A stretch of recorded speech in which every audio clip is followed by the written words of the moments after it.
નમસ્કાર, વડિયાના વાવડમાં આપનું હાર્દિક સ્વાગત છે। અમરેલીના સિનિયર સિટીઝન પાર્ક ખાતે આમ આદમી પાર્ટીની કિસાન મહાપંચાયત યોજાઈ હતી।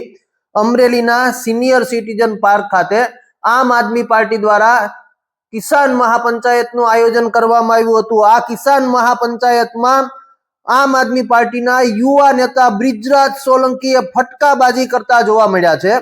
બ્રિજરાજ સોલંકીએ ભાજપ ઉપર વરસતા જોવા મળ્યા છે। ચાલો સાંભળીએ બ્રિજરાજ સોલંકી શું કહી રહ્યા છે।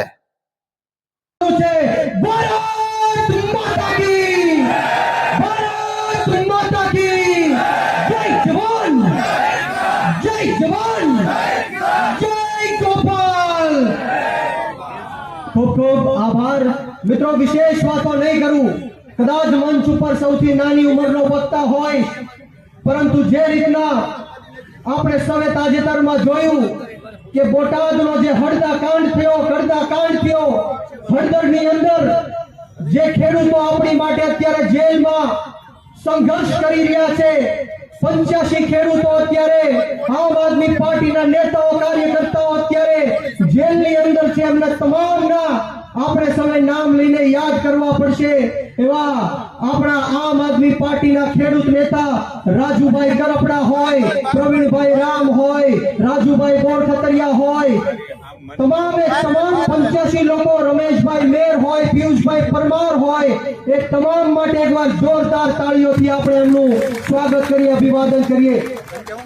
બોટાદની અંદર જે રીતના આપણે જોયું કે જે રીતના અંગ્રેજ जनरल डायरे पुलिस ने हाथों बनावीने भारत देशना निर्दोष नागरिकों पर अंधाधुंध गोळीबार करीने अनेक निर्दोषोना जीव लीधा हता। एवी ज रीतना बोटादनी अंदर कड़दाकांडमां हळदरने चारे बाजुथी घेरीने आ भ्रष्टाचारी भारतीय जनता पार्टीना इशारे आ पोलीसना अमुक लोकोए एमनी उपर लाठीचार्ज कर्यो, टीयर गैसना सेलो छोड्या, हाथ पग भांगी नाख्या, माथाओ फोड़ी नाख्या, लोहीनुं हाण करी नाख्या, घरमां घुसी घुसीने दरवाजाओ तोड़ीने माताओ बहनों ऊपर जे दमन गुजार्यो छे, त्यारे आ अमुक पोलीसना लोको जे भ्रष्टाचारी भारतीय जनता पार्टीना खोड़े बेठीने गुलामी करी रह्या छे, एमने पण हुं कहेवा मांगु छुं के आम आदमी पार्टी आंदोलननी तोपमांथी जन्मेली पार्टी छे।